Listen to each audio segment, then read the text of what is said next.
ያች የእግር ኳስ መስራቿ ሀገር ስመ ብዙዋ ሀገር ግሬት ብሪቴን ወይንም ኢንግላንድ አሊያም ዩናይትድ ኪንግደም በ18ኛው እና በ19ኛው መቶ ክፍለ ዘመን የዓለምን 1/3 የተቆጣጠረች ፀሐይ በግዛቴ ውስጥ አትጠልቅም ስትል የነበረችው መርከቦቿ ከህንድ ውቅያኖስ እስከ አትላንቲክ ውቅያኖስ ከአርክቲክ ሪጅን እስከ አንታርክቲካ ድረስ ዓለምን ስትዘውረው የነበረችው ሀገር ከናዚዎቹ ወዳጅ ከአርጀንቲና ጋራ ስታደርገው የነበረው ጨዋታ የዓለም ሕዝብ በጉጉት ሲጠብቀው ነበር። ሆኖም ግን የዓለም የእግር ኳሱ ንጉስ ሊዮኔል ሜሲ በስተመጨረሻው ደቂቃ ምርጥ ኳሶችን ላቻ ወይም ለወንድሞቹ አሳልፎ በመስጠት የእንግሊዝን መረብ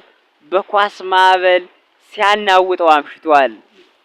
ዋንጫ ወደ ኳስ መስራቿ ሀገር ወደ ባለቤቱ ኢንግላንድ ይመጣል ወይንም ትወስደዋለች የሚል ግምት የነበረ ቢሆንም ግን ዋንጫን እንደ ጓሮ እሸት ለሚቀነጥሱት ለአርጀንቲናዎች ያደላ ይመስላል። እንግዲህ ለንደን በመጀመሪያ የተደሰተች ቢሆንም በስተመጨረሻ ግን የማታ እንጀሯ ተቆርጧል ማለት ነው። ውድ አድማጮቻችን፣ በነገራችን ላይ አርጀንቲና በ2026ቱ የዓለም ዋንጫ ምንም አይነት ጥቁር ተጫዋች አላሰለፈችም።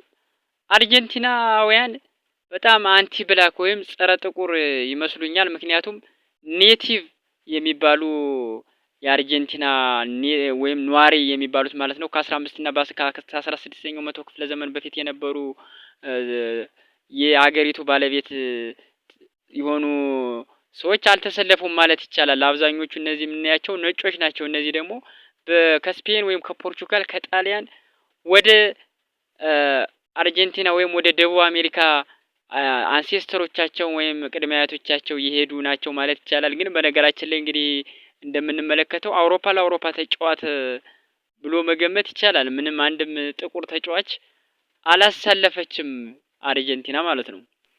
በተቃራኒው በእንግሊዝ በኩል ደግሞ የኢትዮጵያውያን ወይም የአበሻ መልክ የሚመሳሰሉ አንዳንድ ተጫዋቾች እንደዚሁም ደግሞ የአፍሪካውያንን በአጠቃላይ ጥቁር ተጫዋቾችም አልፎ ያሉ ይመስለኛል።